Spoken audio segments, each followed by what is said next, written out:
What's up, vlog? Welcome back to Sales Remastered. My name is Daniel. I'm your host, and on this episode I'm going to talk about insecurities. You know, the thing that holds you back, the thing that doubt that's inside your mind that restrains you from actually venturing out of your comfort zone.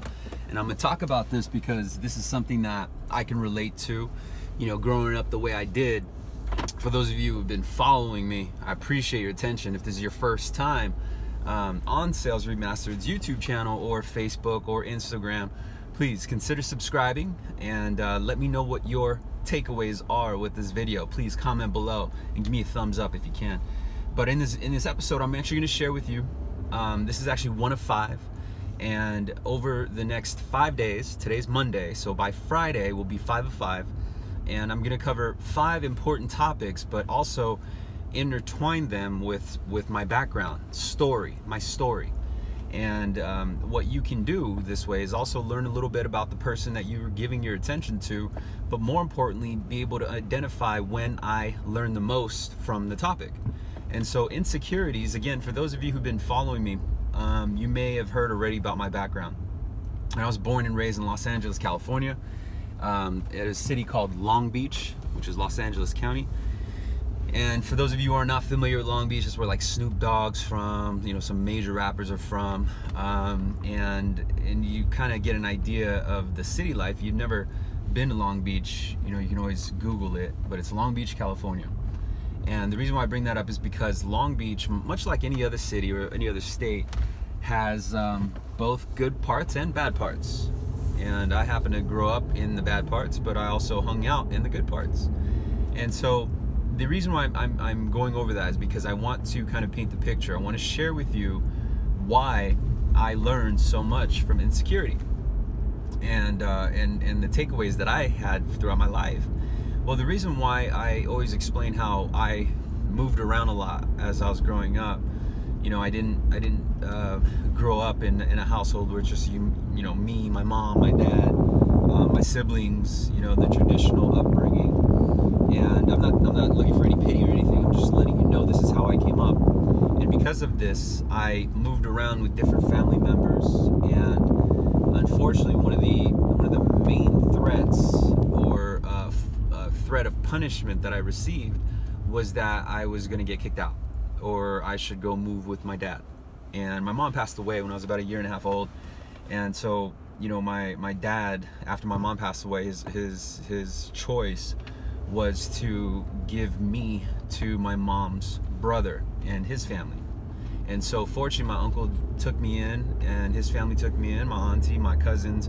I grew up believing that they were my brother and sister. I grew up believing that my auntie and my uncle were my mom and dad. And maybe I was too young, but I don't know what I thought of my actual dad. You know, my dad was there here and there too, if I needed something, like if I needed to go to the doctor, he would come and pick me up and take me, or if you know, our monthly visits or our once in a while visits, we'd go to a toy store, buy me a toy, come drop me off, and that was it.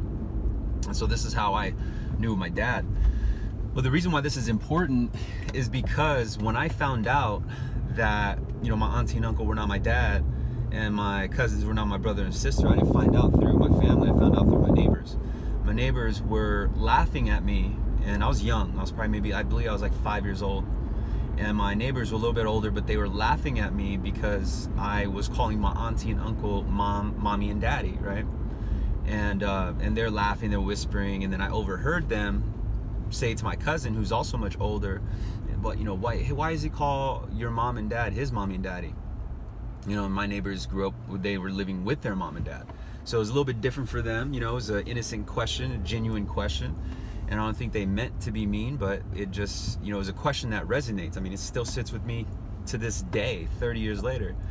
And I noticed that since then, understanding that I wasn't with my mom and dad, or understanding that I was kind of always being taken care of as a favor, or always being threatened as a burden, and having to move out at such a young age, it conditioned me to almost be insecure, almost be as if you know, I was in debt, if that makes sense. Like I don't want to be a burden to the household I'm in because I might get kicked out, I might move somewhere that I didn't like. I might move with my dad, and I didn't like my dad because I just didn't know him. I didn't like his wife because I didn't know them. It was very awkward. It was very unfamiliar. That my ex-mom was a fucking crazy bitch. Like the type that when my dad would walk away or turn around, she'd, you know, turn around and say some fucking horrible shit like, you're fat, you're ugly, you stink, you know, we don't want you here, why don't you go back home? You know, and I don't know why I didn't tell my dad. Maybe I did. I believe I did. And for whatever reason, nothing happened. So it just continued going on and continued throughout my my life up until my teenage years, where, you know, she was just a bitch.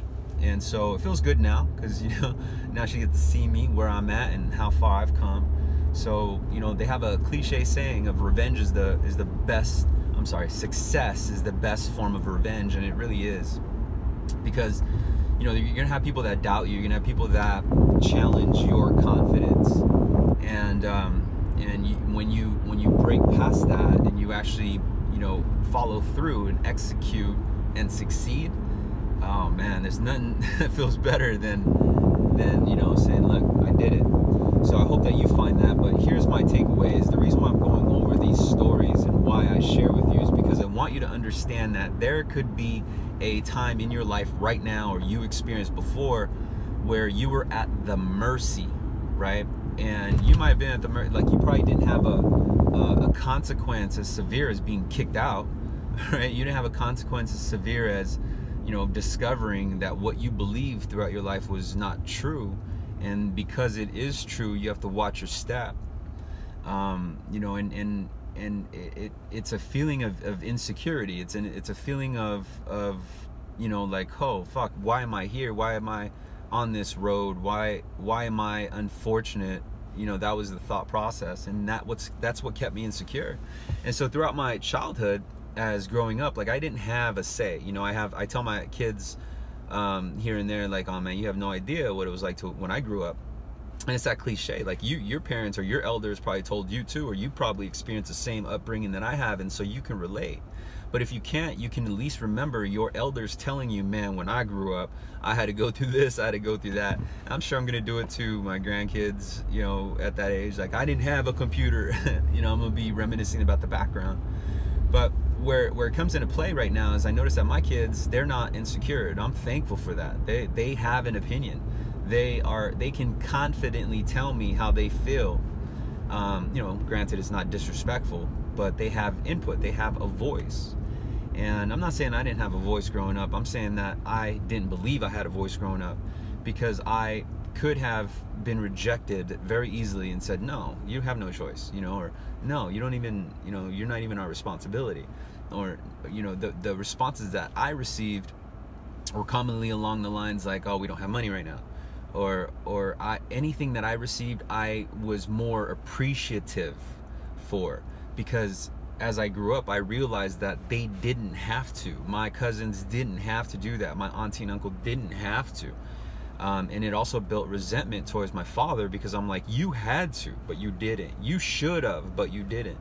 And now that I'm older, it doesn't really mean too much to me, but I noticed that how it kept me from growing up, and the characteristics it put into me was insecurity. You know, like, I was afraid to ask for certain things. I was afraid to speak at times, because I was afraid of rejection. I was afraid of pissing an adult off, or getting, you know, being laughed at, if you will. And you might be going through this just in a different way. You know, you might be going about this of, you know, you really want to do a different industry, or you really want to get out of your environment, or you really want to get out of a relationship or something that is eating at you, but the insecurities deep down within is stopping you from growing. And so, for example, if you currently right now just sick of the process, like it's just a fucking clock in, clock out type deal, and you don't see yourself doing that for too long, you don't like, you ask yourself, like, is this it? Is this fucking it? Right? Like, am I ever going to get to that next level? And you probably thought it out, and you're thinking to yourself the answer, like, fuck, dude, if I don't want to be my manager, I don't want to be the person that I report to, where the fuck am I going? Right? And you may come to that crossroad at some point in your life, and it will be the insecurity that keeps you where you're at. It will be the insecurity that does not allow you to grow out of your comfort zone. It does not allow you to excel because you have doubt or you have a fear. And that fear and that doubt is from an insecurity. That insecurity is lies. Why? Is because it's going off of a false understanding that whatever you experienced in the past is going to happen again. It's going to make you feel that whatever fear you have right now that's stopping you from growing is the answer as to why you can't make it or you can't have it. And I want to tell you that through my securities now at an older age, what I've learned is that, look, I'm going to apply it towards sales because I think that you might be in sales. You're following a channel called Sales Remastered. And one of the things that hold us back in getting good at sales or going back into sales or staying in sales is the insecurity of not being able to make it. And so I could talk to you all day about an elusive six-figure income because I've made it. I've been there. I've done that. So it may sound easy to me, and the information that I give to you may seem a little bit advanced. But the good news is it's documented. So when you get to that level, you can come back to the channel and pull up those old records. But what happens if you're a novice? What happens if you're a beginner or intermediate and you constantly have to face this insecurity? I want to tell you that there's one way to get past through that insecurity. And that one way is going to show you how to build confidence. This is how. Listen up. Repetition. Repetition is what's going to build the confidence. Repetition is going to give you the familiarity of the situation so that the next time and the next and the next and the next time that you go through that unfamiliar process to you right now, through repetition, you'll build the confidence. Through repetition, you'll build the familiarity of the sequence. So much so that after you repeat something so many times, you're going to know what causes you to fail. You're going to know what bites you back, right? And so my very first sales approach, or the way I initiated the sales conversation, sounds absolutely nothing like what it sounds like today. But that was 20 years ago. That was 100,000 pitches ago. That was millions of outbound calls ago.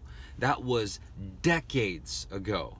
However, through repetition and through the years, I have learned through constant repeat grind. And I like the same things you like. I like to save time. I like to be inefficient. And more importantly, I love to win. I love to earn money. And so I was very motivated because I didn't have a degree, because I didn't have a fallback plan, because I didn't have mom and dad to turn back to for my plan B. I knew that I had to be great at this. I didn't have any choice, in my opinion. That's the way I went into it. And so when you go into something where you don't pay attention to a fallback plan, you don't pay attention to, if this doesn't work, I always got plan B. Because what will happen is you're not going to go to plan A as strong as you would if you didn't have a plan B. But what's keeping you from pursuing plan A as strong as you possibly can is insecurity. And I want to tell you that insecurity is not going to be there for a long time. It's only going to be there temporarily. And it's that insecurity is going to move out and vanish once you become good. And then when you become great and when you become a master at whatever it is you do, you don't even know what insecurity is. It's like natural. It's natural, like I'm doing this now. If you look at my very first video, there's a ton of insecurity. Ton of insecurity about how I look, how I'm going to be perceived, what are my friends going to think, what are my family's going to think. And it kind of held me back. So that's a perfect example. You want to go to insecurity, look at my very first post. Go to videos, click on oldest, and then look at that one. That was insecurity right there. But then look at today's and see how familiar I become to talking in front of the camera. Look how how little I say you know, when was a constant word in my very first process, my very first video uploads. Here's the funny thing, is before that oldest video, I had at least 20 more that I took down. Why? Because of insecurity. I nitpicked the flaws, and because of that, I deleted the flaws. So what did I do to get away from that? I stopped watching the content. I literally stopped it. Here and there, I'll go back and learn from it, but I won't nitpick it, because what I believe is a flaw, someone else likes, right? It's always going to be that way. So just be yourself. Know that through repetition you can become great, and I hope that you do. And I hope that this content does help you. If it does, please hit that like button, comment below what your takeaway was and how you can relate, and please continue to support the hustle. Look at all the links on social media and the notes below this video, and go to that channel and support the cause. Hit the like, hit the follow, do the comments on that platform if you're there and if you see it. And I appreciate you. I'll see you guys at the top. Bye.